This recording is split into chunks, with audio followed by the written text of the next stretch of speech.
Salam damai. Bertemu lagi kita dalam renungan pendek pada hari ini.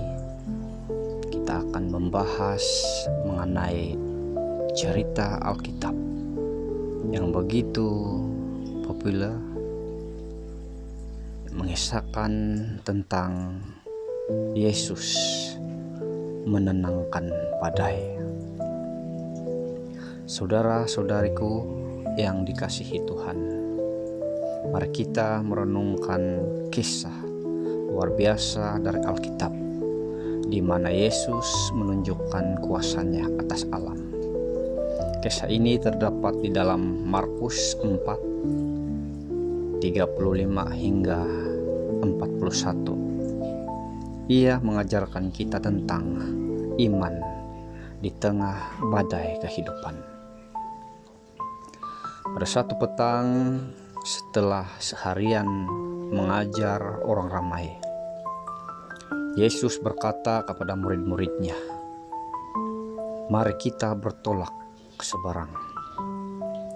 Murid-murid segera menyiapkan perahu. Mereka menaiki perahu bersama Yesus dan mulai berlayar melintasi Danau Galilea. Malam mulai tiba dan perahu mereka perlahan-lahan bergerak di atas air yang tenang. Yesus keletihan, lalu pergi ke buritan perahu berbaring di atas bantal. Lalu ia tertidur. Tiba-tiba angin ribut bertiup dengan kencang. Ombak besar menghantam perahu, menggoyangkannya dengan dahsyat. Air mulai masuk ke dalam perahu. Murid-murid panik. Mereka berusaha mengeluarkan air dari perahu, tetapi badai itu terlalu kuat. Dalam ketakutan, mereka menoleh dan melihat Yesus sedang tidur. Dalam keputusasaan, mereka membangunkannya dan berseru, "Guru, tidakkah engkau peduli jika kita binasa?" Mereka membangunkan Yesus. Yesus membuka matanya.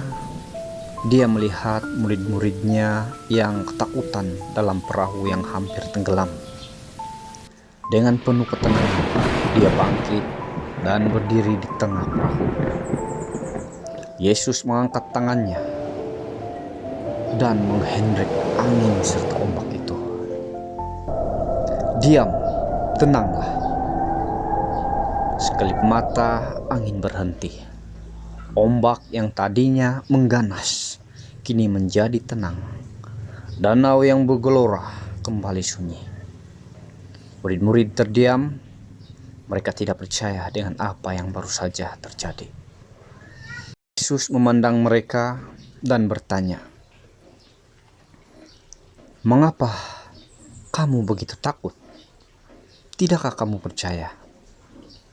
Mereka saling berpandangan, penuh keheranan dan takut. Lalu berkata satu sama lain, "Siapakah dia ini, sehingga angin dan danau pun taat kepadanya?" Saudara-saudariku, seringkali kita juga menghadapi badai dalam kehidupan.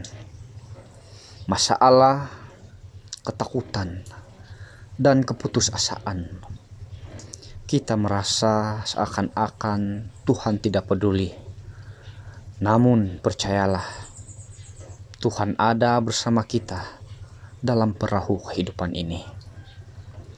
Ketika kita datang kepadanya dengan iman, Ia akan berkata, "Diam, tenanglah."